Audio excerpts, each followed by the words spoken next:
ಗಂಗಾವತಿ ತಾಲೂಕಿನ ಶ್ರೀ ವಿದ್ಯಾನಿಕೇತನ ಪಿಯು ಶಿಕ್ಷಣ ಸಂಸ್ಥೆಯ ವಾರ್ಷಿಕೋತ್ಸವ ಸಾಂಸ್ಕೃತಿಕ ಹಬ್ಬ ಕಾರ್ಯಕ್ರಮದಲ್ಲಿ ಶಾಸಕರಾದ ಗಾಲಿ ಜನಾರ್ದನ ರೆಡ್ಡಿ ಮತ್ತು ಎಚ್ಆರ್ ಶ್ರೀನಾಥ್, ಮಾಜಿ ವಿಧಾನ ಪರಿಷತ್ ಸದಸ್ಯರು ಎನ್ಸೂರಿ ಬಾಬು, ವಿದ್ಯಾನಿಕೇತನ ಶಿಕ್ಷಣ ಸಂಸ್ಥೆಯ ಅಧ್ಯಕ್ಷರು ಅವರ ನೇತೃತ್ವದಲ್ಲಿ ಜ್ಯೋತಿ ಬೆಳಗಿಸುವುದರ ಮೂಲಕ ಕಾರ್ಯಕ್ರಮಕ್ಕೆ ಚಾಲನೆ ನೀಡಿದರು. ನಂತರ ಕಾರ್ಯಕ್ರಮ ಅತಿ ವಿಜೃಂಭಣೆಯಿಂದ ಜರುಗಿತು. ಈ ಸಂದರ್ಭದಲ್ಲಿ ಗಣ್ಯರು ಮತ್ತು ಶ್ರೀ ವಿದ್ಯಾನಿಕೇತನ ಶಿಕ್ಷಣ ಸಂಸ್ಥೆಯ ಶಿಕ್ಷಕರು ಮತ್ತು ವಿದ್ಯಾರ್ಥಿಗಳು ಉಪಸ್ಥಿತರಿದ್ದರು.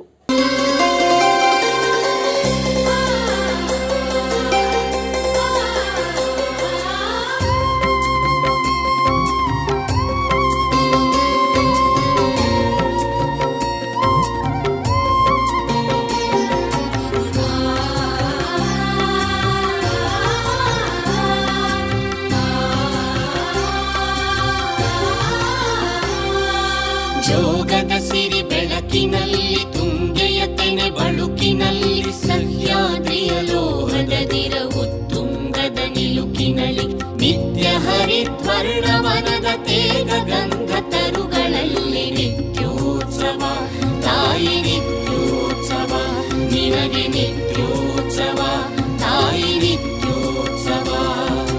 ಜೋಗದ ಸಿರಿ ಬೆಳಕಿನಲ್ಲಿ ತುಂಗೆಯ ತೆನೆ ಬಳುಕಿನಲ್ಲಿ ಸಹ್ಯಾದ್ರಿಯ ಲೋಹದ ದಿರವು ತುಂಗದ ನಿಲುಕಿನಲ್ಲಿ ನಿತ್ಯ ಹರಿದ್ವರ್ಣವನದ ತೇಗ ಗಂಧ ತರುಗಳಲ್ಲಿ ನಿತ್ಯೋತ್ಸವ ತಾಯಿ ನಿತ್ಯೋತ್ಸವ ನಿನಗೆ ನಿತ್ಯೋತ್ಸವ ತಾಯಿ